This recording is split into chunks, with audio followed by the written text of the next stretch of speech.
Southern Vanguard Radio, this is DJ John Doe, and right in front of me is my man.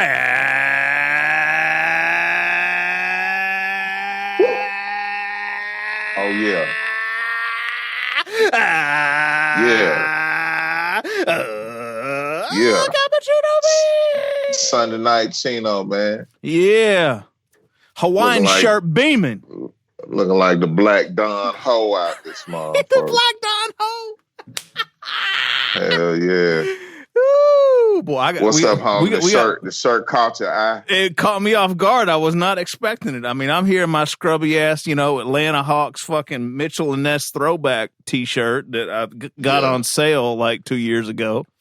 I hope you got that bitch for $1. I did. That's why I bought it. Yeah. Yo, you saw where you saw where Rajon Rondo's coming over though, right? From the Lakers. You saw that shit? Yeah, Rondo. That shit's crazy. Y'all got somebody else. Atlanta got somebody, Bogdanovich, I believe. Yeah, man. If I'm not mistaken, I could be wrong on that, but yeah, Atlanta made some moves. We won't do shit with it, but it looks good on paper. It looks good in the headlines. Nah, the Hawks still ranked 5th in the church league. Motherfucker, sorry as fuck. Fucking awful, isn't it? So only thing sorry than them is the Falcons. The Falcons, and that's some sorry shit. That's some sorry. That shit is a disaster. Did they play today? They played the Saints today, right? They played the Saints today, didn't they? They had a game today. I don't know if they played. They lost like a motherfucker. They did? Yeah, they had a game today, though. They lost like a motherfucker. At this point, you can't call that playing football.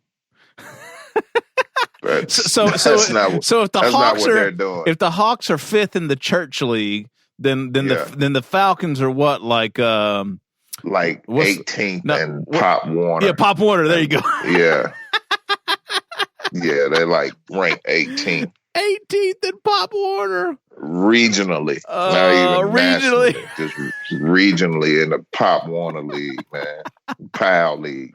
Like regionally meaning like Atlanta. Like not even regionally meaning like 3 or 4 states, right? Like Metro. Like that's as far as they rank. 18th in Fulton County, Pop Warner. Sorry, oh my God, that's crazy. Yeah, man. So Meeks, talk to me about this fucking shirt, man. I mean, like I'm so stunned. Look, man. It's just some low, man. It's that's all it is. It's a hooded T-shirt. It was seasonably warm today. Okay. And I went out for a ride to the liquor store. Just had to, and I had to jump. I had to jump fresh one time, man. But really, man, just some low. Okay. It got some polo bears on it. It got some hibiscus flowers. It got some palm trees.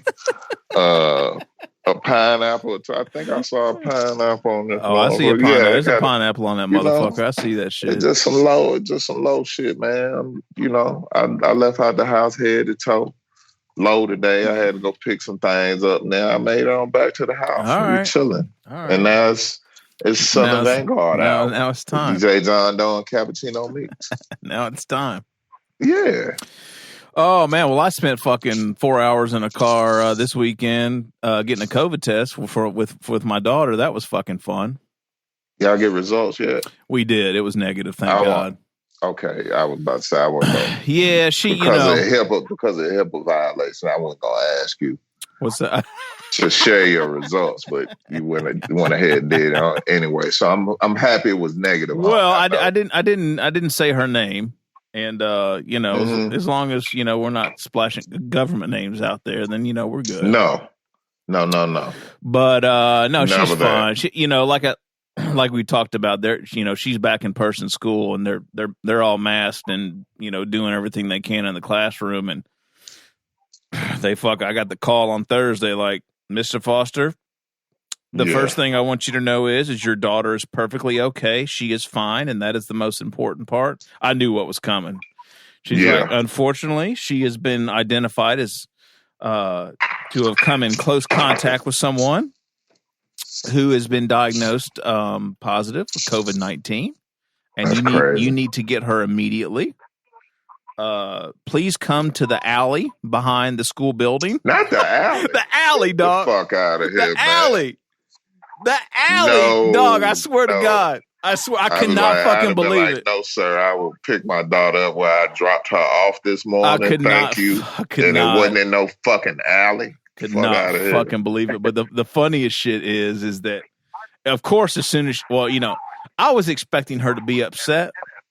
She was not upset at all. She was fucking geeked. She got out of school early. Well, no, and just in the fucking drama, right? Just in the shit, So like, of course, as soon as she gets in the car, I'm like, all right, who is it?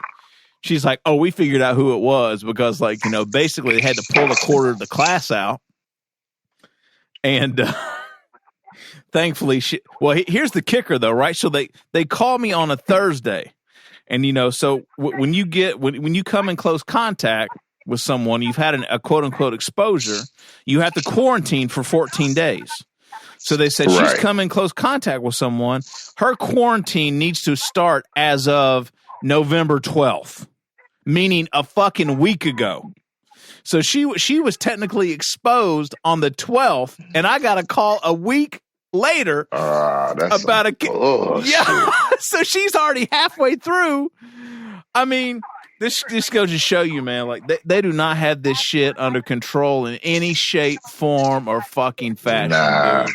And actually, homie, I've gotten 3 or 4 calls like that. Yeah. And in my office. Yeah. Just, they all turn out to be nothing, but it's just like, at what point is enough? And they don't know what this shit is. I'm sorry. They really don't. I'm sorry. They have no clue, and they still behind the fucking 8 ball on that shit, and it is what it is, man. You know what the problem is now? Everybody's going to get COVID tests so they can go fucking do Thanksgiving with their family. That's what's back. Stupid. That's what's backing everything up on top of just the shit going up and more people going to get tests. But it's really TSA processed 2 million people over the weekend flying. Crazy.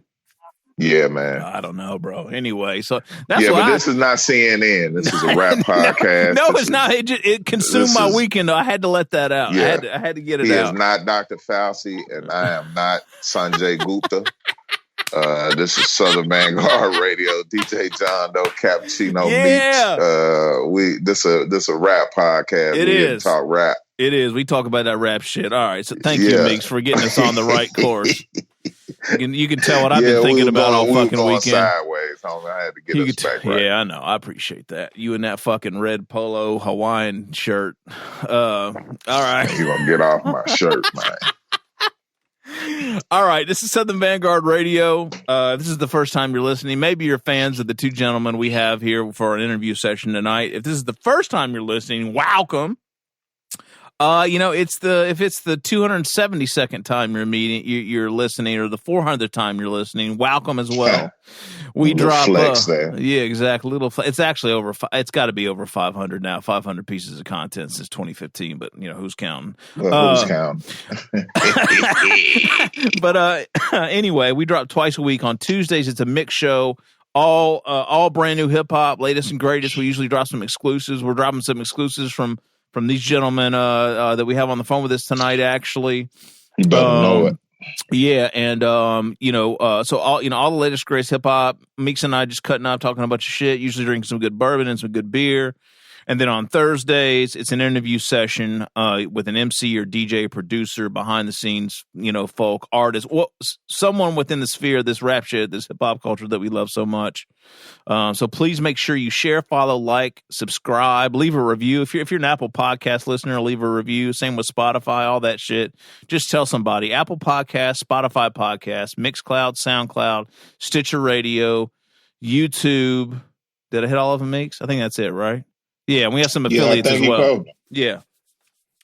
Yeah, man. Affiliates are as follows: atlhiphop.com, IamClassicRawRadio.net, Return of the BoomBap, WRBB, X Squad Radio, X Squad affiliates, all those in Atlanta, and then we venture out to the West Coast with Soul Public Radio, Cali. Oh yeah, yeah, man. All right. So one more thing about my shirt, huh? Oh yeah. When I was out today, an old lady asked my old lady if I was available to go shopping and I had to decline just out of respect. You know what I mean? I'm sorry. Go ahead. Oh, I love it how Meeks gets the final word on that shit. Right when we're getting ready to start the interview, like, you motherfucker, I'm getting the last word on this fucking shit right here. I'm just saying. I'm just saying. Yeah, I'm just saying. Yeah. All right. So as we spoke of, Meeks, we have an interview session this week. We do. These two gentlemen are from the lovely city of Wilmington, Delaware, or at least that's where they reside, we believe. We have played a number of their records on the show before. Lo and behold, if you didn't know, we were actually kind of planning on trying to do an event with these gentlemen in the fall, right before that nasty little COVID-19 thing hit. Because they were getting ready to drop the record that is dropping, I believe, this week. We'll get some clarification on that from them directly. So, ladies and gents, without any further ado, the one and only Chuck and Locke. Chuck and Locke, ladies and gentlemen. Yeah. Did I hear a moo? I think I heard a moo. Hey, I got a Delaware I had a bunch story, of fake audience cheering queued up in the back, but it failed. It failed, okay. That's what's up. I got a Delaware story, homie. Oh, you got a Delaware story, all right. Yep, driving up I-95, hitting tolls on the way to New York to do the Apollo.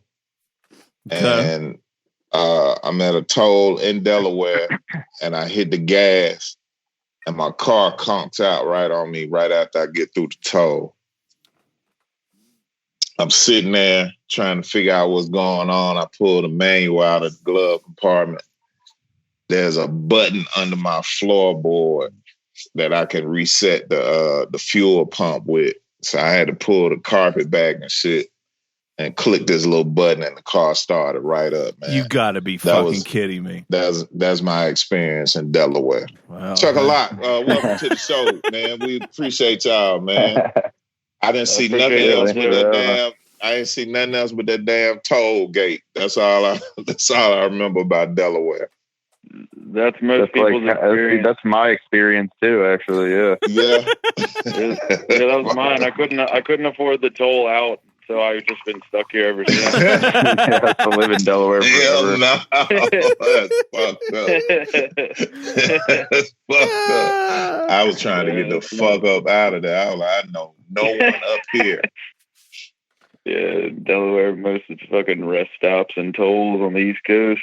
That's just crazy. Yeah.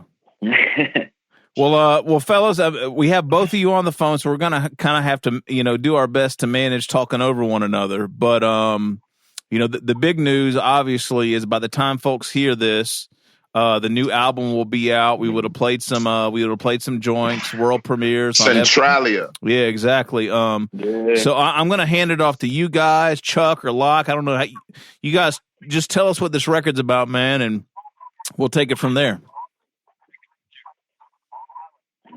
Chuck, you wanna get started here?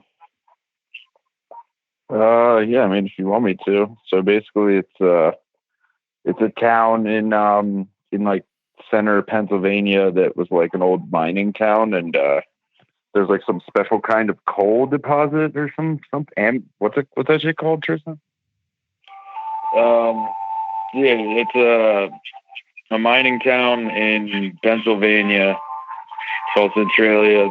They had it was anthracite coal, like this rare type of coal that they were mining for, and when every Memorial Day or some holiday like that, they would burn off a bunch of just shit down in the mine, and it caught fire on this rare type of coal, and it's been burning for like over 50, 60 years. They can't put the fire out, and it's just been burning underground underneath the town.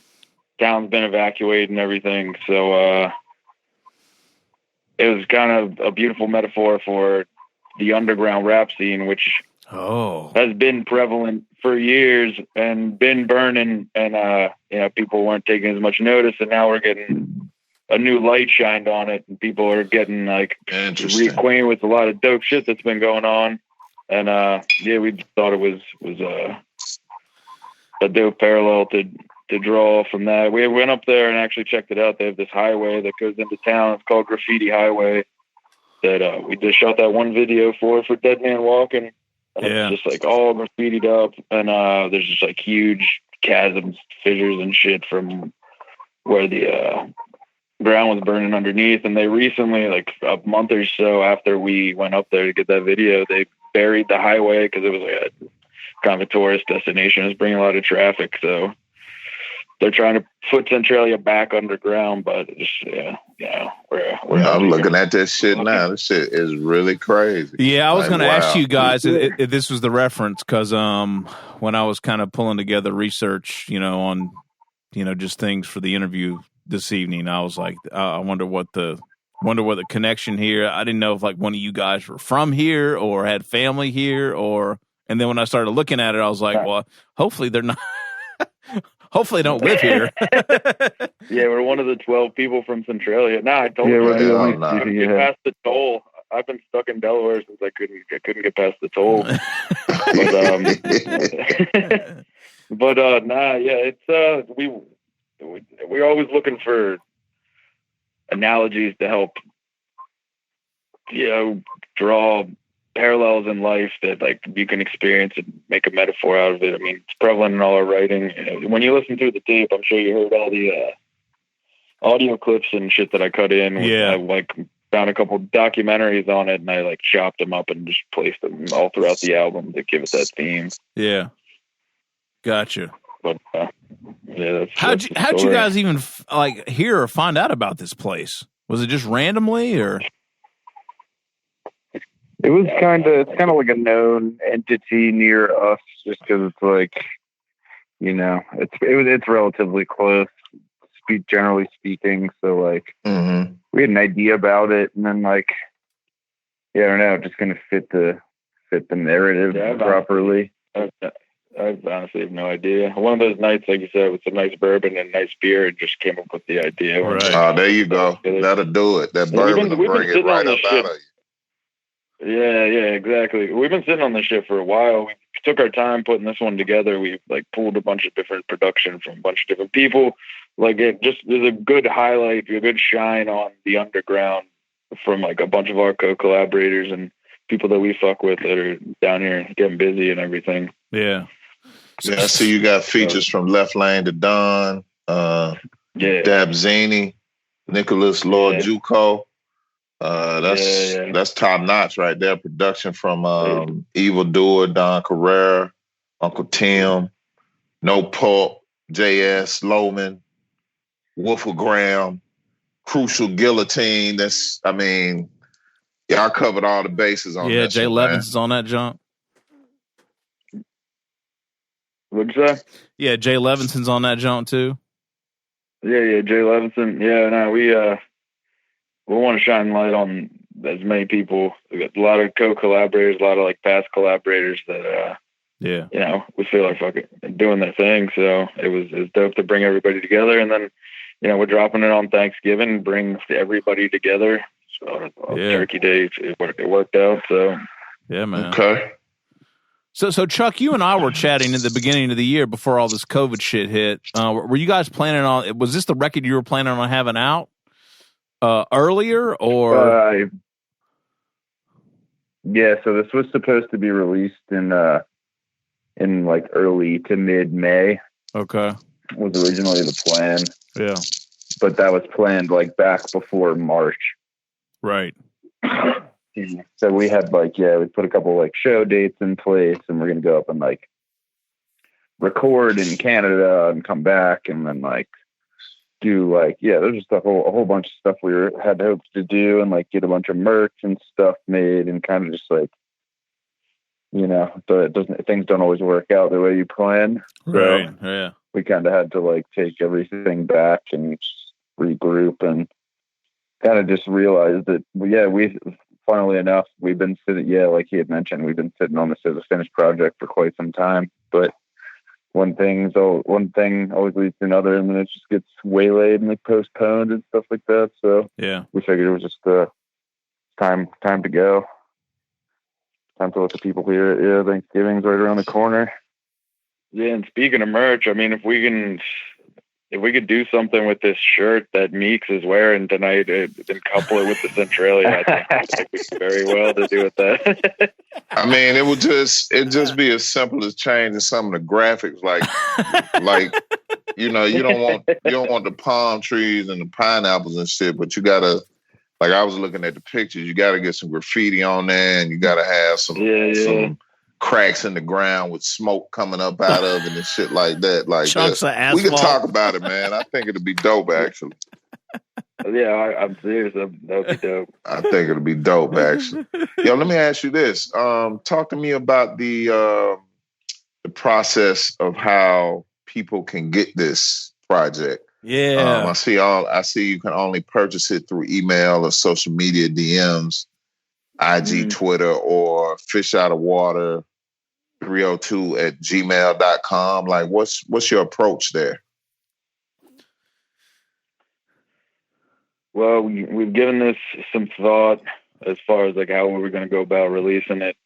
With with our last project, Famous Last Words, we changed the approach as far as like just the price point we were releasing it at, and then we dispersed it to all the podcast and radio connections that we have, so it could be heard like that, just to see how differently that would drive traffic or how it would be heard. And that's caught up. It's going to get put up in streaming too. But then as far as Centralia, we were going to go from, it's just a special project to us, and we couldn't dot as many I's as we wanted to before the release.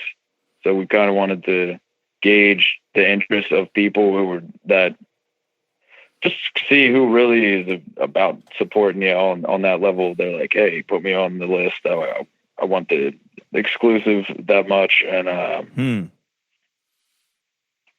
but after some deliberation, I think we just want people to hear this project, put a lot of time into it. So I think we're actually just gonna go with the release of just on the Bandcamp with like a name your own price and a Thanksgiving, a Turkey Day treat for everybody. I was about to say, the way y'all got it set up, do you have operators standing by, or is it are these emails and DMs coming directly to y'all? Like, y'all ready for the onslaught that's about to pop off? Yeah, goddamn Chuck and Lock telethon. I'm gonna have to miss my own family Thanksgiving to be in the call. I'm telling you, man. I'm telling you, because you know what? The day after Thanksgiving is Black Friday. It's going down. Oh shit, that's funny. So if anyone I did not think through the Black Friday either. Shit. Yo, I have a question for you guys. I saw something on a post, I think towards I guess a couple weeks ago. It said it was your greatest and possibly final work. Well, what's that about, man? Y'all hanging this shit up? There's always room for interpretation for how many projects we do and like what we release and stuff. I mean, not like keeps people on their toes, get a drive demand, and I can neither confirm nor deny those allegations. All right. We may or may not have been hacked also.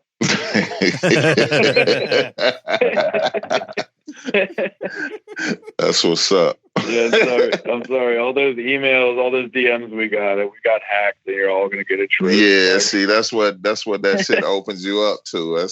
That's so unfortunate. But let me ask you this. I mean, even if, people were to see something like that and assume the worst, would it be justified? What's y'all journey been like? It's a good question. Yeah. It's been a lot of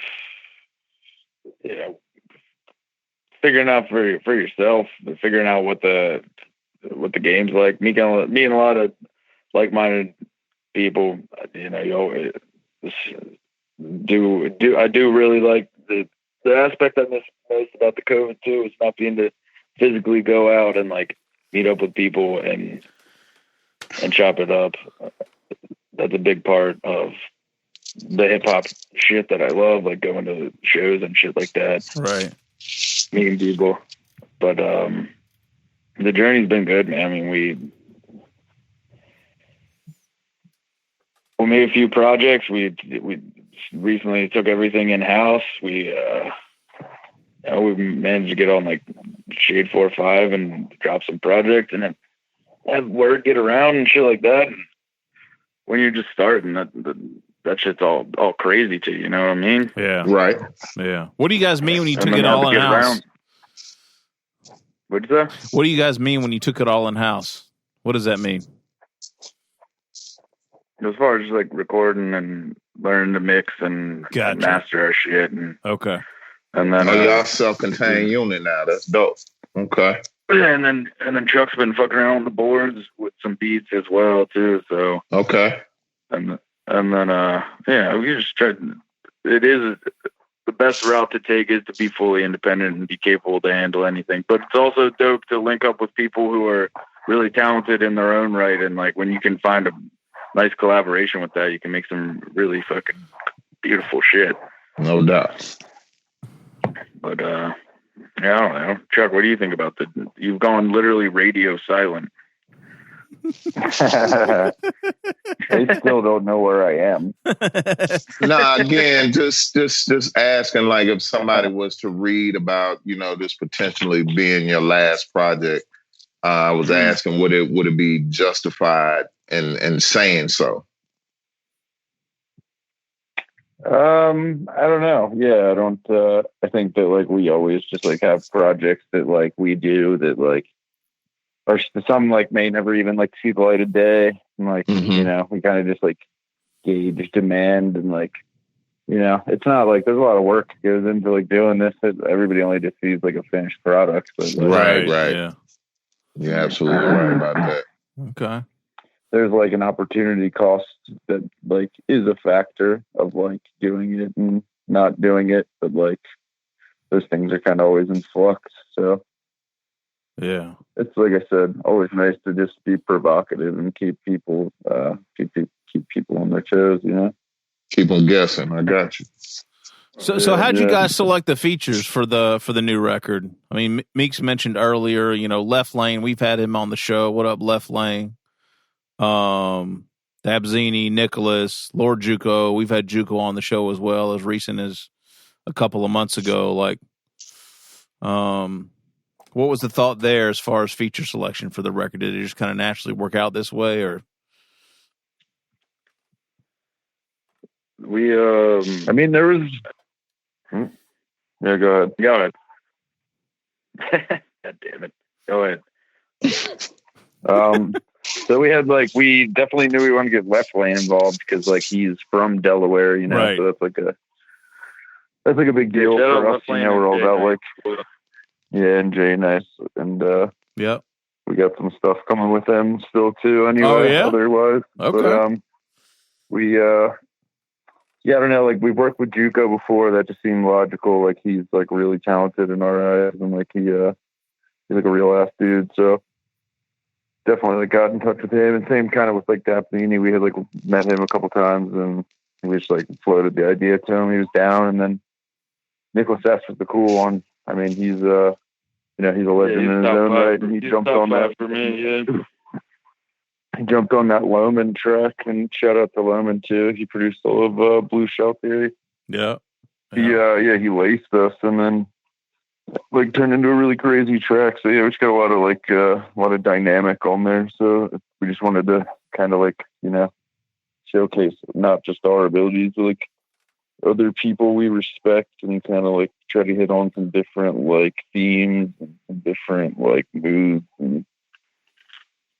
Yeah, so yeah, kind of just people that we thought would fit with the vibes of the tracks that we had right. space on. We were trying to send around. Right. It was always it was cool bringing people on and people the features music we like, and then getting them on some beats that they might not normally.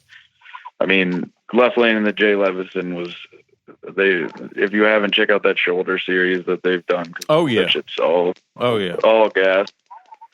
And then Dapzini did a project with JS as Operation Mogul, I think. JS is a monster, by the way. We got some more stuff going with him. He's a crazy producer. All right. But yeah, it was just dope to bring people in, and everything kind of fell together as far as the tracks and the features and the production. It all came to come together just over time.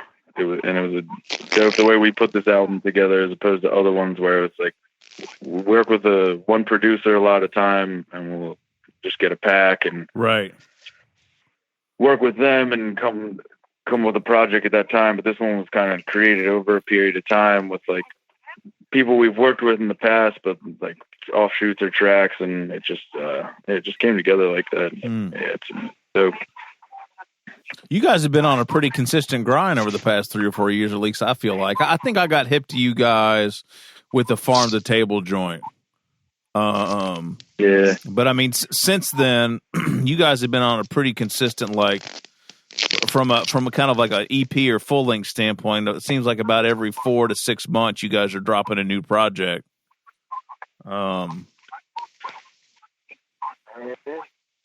What's the?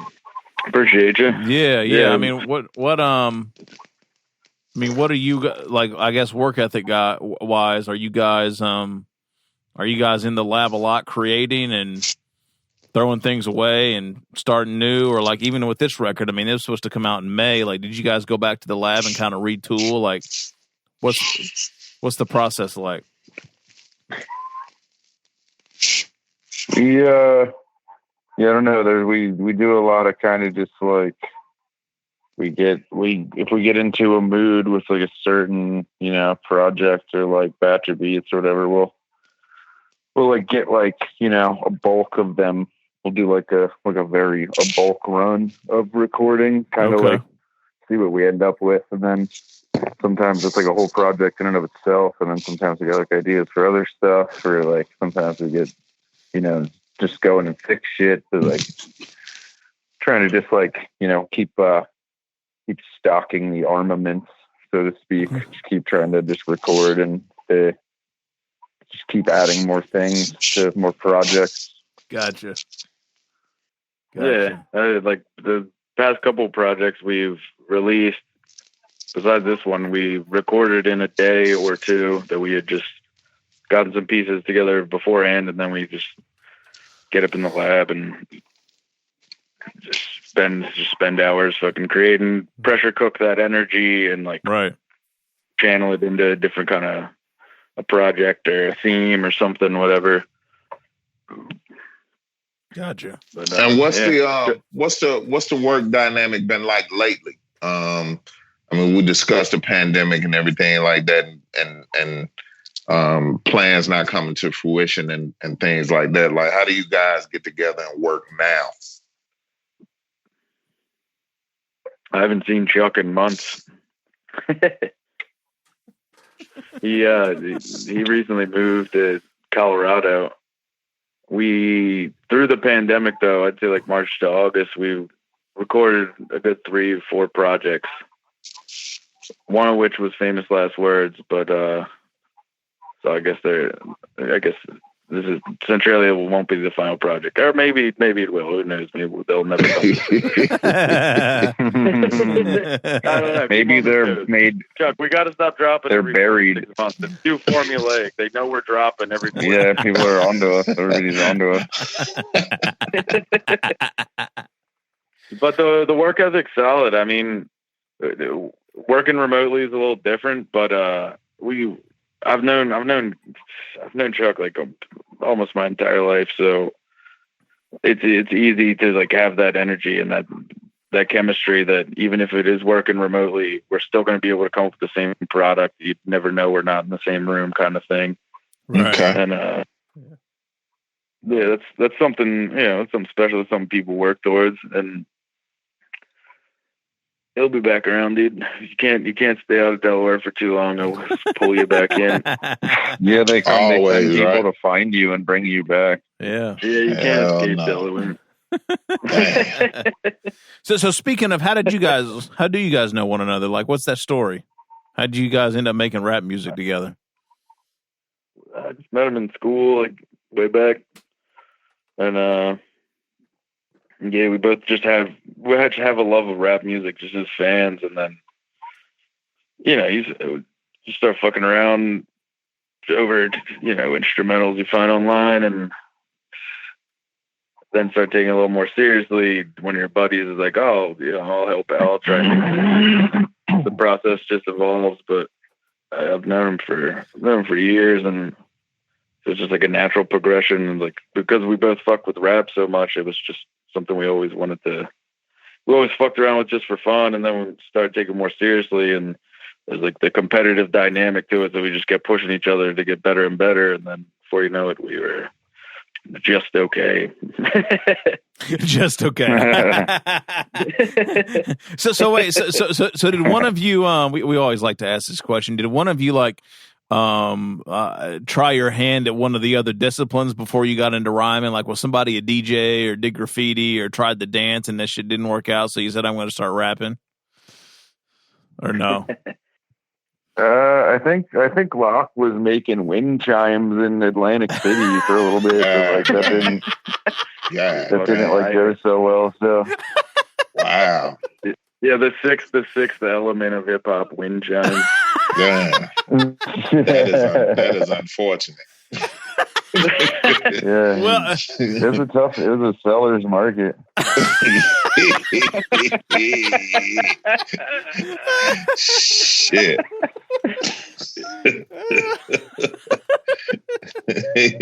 Motherfucker crazy. Hey man, look. Yeah, I'm all for wind chimes and shit. I love them. Oh shit, that's good shit right there, man. Oh man, so you mentioned Left Lane earlier and Jay Nice and all those guys. Like, were you guys aware of one another, like coming up, or is this kind of like a new relationship as far as you guys collaborating together, or like? How's that? I don't know. I'm still not over the wind chimes comment. Okay. Right. Yeah, I know. Still thinking about that. Left Lane and Jay Nice. I've probably heard of them. I don't know. What do you think, Chuck? Like a year or two ago? Like a year. No more than. Yeah. Then first heard of them. We were just surprised to find other people from Delaware. Right. And then I was just about to ask that. Like, what's y'all's particular scene? Like, is there an actual scene, or is it like no way? Is it like 3 to 5 individuals or crews or whatever that make up the scene in Delaware? I mean, I think it's just us and them as far as we know. Mm-hmm. I mean, I'm sure there's like other people, but I guess not people that are like doing it on like a level, pretty devoid of where you are. And because we're so close to Philly, like New York, like Philly, you can get there 45 minutes. New York, like 2 hours. Yeah, and then Baltimore, like an hour. Most people, if anyone doing music here, is going to seek to go out of Delaware, venture out. Yeah, I got you. And then like we've done a lot of shit in Philly and recently, like up into New York and stuff. Okay. And then like Jersey City. Mm-hmm. But yeah, it's just like it's just not fucking shit around here. Yeah. Old toll booths and rest stops. Got you. Mm-hmm. That's what I like about you guys. I think that's what I like about Left Lane and Jay Nice and all those guys too. Is they? I don't want to call it like double down, but like they're really kind of owning that shit. You know what I mean? Like to your point, a lot of folks will try and attach themselves to another city or whatever. But that's why. Other than the music being good, that's kind of why one of the reasons I kind of fuck with y'all. It's just you guys are kind of owning the this is who we are and where we're from, and not let your I guess your environmental circumstances or geographic circumstances, hold you back. So, and you guys both seem to have kind of like a similar work ethic too, just as far as consistency and putting out music and, being creative about it. I mean, you mentioned Left Lane with the Shoulder series, and you guys kind of being in a little bit of a different lane, just content wise and art wise. It's just dope to kind of see that and see you guys making moves. So I was happy to see Left Lane on the new single. That's dope. Yeah, man, we're hyped that he was down to do it. He was. It's been cool getting to get in touch with them and being they're working hard too and doing what we're trying to do. So there's just I think a mutual respect there, right? Which is just cool. I wanted to ask you guys about someone else that you collaborate with regularly, but more so kind of like on the art tip. And we played some of his beats on the show, and he's kind of starting to release his own music now. But Uncle Tim. What's up? What's up with that relationship? I can't say enough nice things about Uncle Tim. I mean, he's very talented in different mediums, and he's a stand-up dude, really respectable. I think he did the artwork for us for Pieces of 8, and we linked with him again on Centralia. He just got a nice eye put together. He's helped us with some physical merchandise, and as far as putting the artwork up for that. And then he's talented on the boards as well. We've got a couple singles with him, and then we've had this track in the tuck for a while for Centralia, and then okay. I mean, he's been doing his thing. He drops a bunch of beat tapes, and he just did that Hood Rat Noir with Doofus, and right. He's a talented dude, and he's just a good guy, and just had a good relationship with him for a while now, and always just ask him to help us out with a little thing or this or that, and he'll always be down to help, and he's kind of one of those guys that that kind of annoy me a little bit, because it seems like he's good at fucking everything he does. He can fucking do the artwork, and he can fucking do beats, and he can fucking do this and that. He wears a lot of hats. Yeah, that's dope. But he's a good dude. One of those people that's dope to meet. When you're doing all the music, and you're looking at. You start you like making music, and then you meet some people along the way that are actually cool people. It's always a good plus, Yeah, man. Yeah, remember Meeks? He used when we used him for beats one episode, and he put us on a beat tape. You remember that? Oh yeah. Yeah. It's amazing how those incidents happen from time to time. We made on a lot of people's stuff. It's crazy. Him and Hobgoblin both, actually, funny enough. I mean, you guys have done an EP with Hobby Gobs. I was just about to ask about that. How did that come about? Oh, we had the phobias. Yeah. Right. Yeah. We just reached out to him. He's dropping a project himself, a producer project. I think he got a bunch of artists on. They'll be dropping it at some point. I'm sure it's going to be fire. I don't know. I heard some beats from him. I'm trying to think. I think it was Shark Week, SD and Mav. I heard that beat. I was like, yeah, that's fucking crazy. And then I saw him tapped in with JUCO and Cousin Feo doing some of that the Darby shit. And oh, right. I fuck with this guy. And he's over in the UK as well. I think it was right after the Pharma thing or something. And well, they go back, right? Him and Pharma go back. Yeah. And then we just reached out to him. We're like, yeah, let's get a joint in, or cut a record or something. And we talked and on the same page, and then he sent us over some stuff, and we're like, yeah, this is all dope. And he's like, all right, just like use it all. We're like, oh, all right. Fucking cut the project. Simple enough, right? Yeah. Yeah, exactly. And then we cut the project, and that was a nice little EP. Yeah, man. Word. Well, fellas, I gotta know, man. The Thanksgiving is coming up. Record drops then.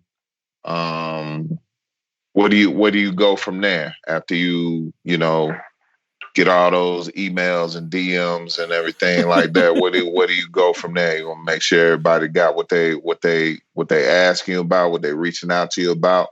But of course, we figured out your whole scheme of things. So six months from now, what you got dropped, and then 3 to 6 months after that, what's next? And if you can't talk about it, I understand. But we kind of like to get the jump on things around here. What's next on the menu, man? I guess without going into too much detail, I can say that there is a sequel to CXL coming out in the future at some point. It is in an unknown stage of development. Okay. Perhaps to be finished within 3 to 6 months precisely. Yep. Right. There may be a Blue Shell 2 to follow up in that time period after that, or three to you know what? Maybe it'll be. I'll say 2 to 18 months after that. There's going to be a Blue Shell 2. Oh shit! All right, beautiful. You guys going to do any? Looking out for all of it, man. You guys ever break out and do some solo material or no? What'd you say? You guys ever break out and do solo material? I don't feel like I've seen any. There's I mean, aside from I do a little bit of beat making, and we do some parody related stuff, but not really a lot of stuff that actually sees the light of day. Okay. Gotcha. We I don't know. It's always discussed, but we'll see. Like I said, he can't leave Delaware, and since I got out, I'm trying to get him a visa so he can come out to Colorado. Maybe the wind chime business can make that happen somehow. The wind chime business is picking up out here. Yeah, so I'm hoping the industry is going to draw them out here. I didn't even put those two together. That's crazy. Yo, you got to get the fuck out of Dude, wind chimes and weed, bro. The wind chimes and weed. Look. That's a storefront for your ass right there, dude. Wind chimes and weed. Combine a wind chime with an ill chalet up on a mountainside somewhere. I mean, how can they live without it? Yeah, man. I've been sleeping. Yeah, it's time to get up out of there, man. Hey, look, we're going to start a GoFundMe and get you up out of Delaware, man. It's only right. It's only right, man. We got to do it. Yeah, I'll take all that money and just put it in the wind chimes and stay in Delaware.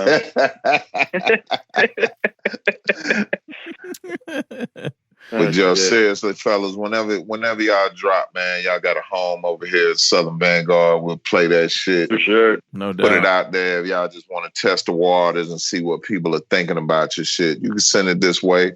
And we're gonna this first set, we're gonna get into some real deal Chuck and Lock joints. Yes, sir. No question, man. Episode 272, right? It is 272, yeah. So if you're hearing this on Thanksgiving Day, there's two things you need to do. You need to go get the new album from Chuck and Lock, Centralia. Yep. And you need to go back to episode 272 and listen to all the joints we played. And yeah, man, make sure you support these brothers. You guys gonna have physicals? I mean, I know folks got to hit the DMs and socials and emails and shit for the digital, but you guys got vinyl or CD or tape or anything like that coming with this joint? All the cassettes we're releasing are buried up at Centralia with Graffiti Highway. Nah, we're definitely gonna have some physicals here. We were talking with a couple labels, and then the bureaucracy of it came into it. Then it's not gonna work out with those, but we'll get something out regardless ourselves, whether it be cassettes or CDs, or possibly working on trying to get some vinyl. So okay, definitely, that's what's up. Definitely stay tuned because we'll figure something out. Okay, all right, beautiful, good shit. Yo, where can folks go support you guys? Bandcamp, socials, all that shit. Yeah, we're Chuck at letter N Lock 302, and that's at the Instagram, and then Chuck N Lock 302 at Twitter. That's about it for socials. Fish Out of Water 302 Gmail for anyone inquiring or wants to send anything over, and then that's about it. Bandcamp's what? I'm not gonna. Bandcamp is happycampers.bandcamp.com. Yeah. I love that shit. I love the name of that fucking Bandcamp. Happycampers.bandcamp. People at camp, Happycampers.bandcamp.com. That shit's dope. Yeah. Bandcamp.com. We got most of our shit up on streaming. Spotify, Apple Music, all that, and then I think that's about it. We're working on getting a website up as well, streamline all the shit we got as far as like merchandise and exclusives. Like, got a website working you can subscribe to as far as like getting exclusive just singles and Chuck's parody album and like wind chimes. Exclusive wind chimes. Plug for the pre-ordering on wind chimes and all that good stuff. So hell yeah. That seems to be what folks are kind of moving towards now, man. Is like getting back to websites, like kind of trying to have a centralized place where folks can go to, which is what the website was invented for originally. But people kind of got away from that shit with social media. And it's just kind of become a free for all now. So I think kind of having that centralized location where you can have everybody come to and they can fan out to what they need, and you can kind of control the messaging and the. It's true, and everything moves in cycles like that. Yep. And Bandcamp is good enough for releasing things digitally, but they take their cut here and there too. And if you can have, like you said, a centralized place, you can go and everything is available there. And driving that brand, driving that further, building that, and just having a marketplace people can go and tap in for whatever they need. Chuck and Lock oriented. Yeah, no doubt. So, we got a couple irons in the fire. Beautiful. Dope, man. Well, fellas, thank y'all, man. We really appreciate y'all, man. Thank you.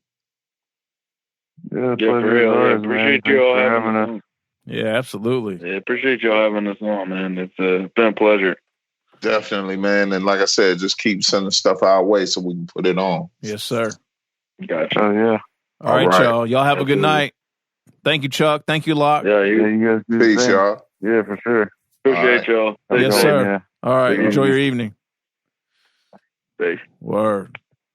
All right, Chuck and Locke, Centralia is, by the time you hear it's out now, right? Yeah, it's out now. It's out now today. Because it's Thanksgiving right now. Yeah. All right, Turkey Day 2020. Thanks taking. Yeah, thanks taking. You got your you have your scalping. Thanks drinking. Thanks drinking. Yeah. Yeah. So yeah, Chuck and Locke, Centralia is out Thanksgiving. And go back to episode 272 to hear those joints and more. And Smithsonian Grade twice a week. We Are the Guard is doing Meeks, right, Meeks? SouthernVanguard.com. We Are the Guard. Yeah. Let's go, homie. And we out. Peace, y'all. Peace.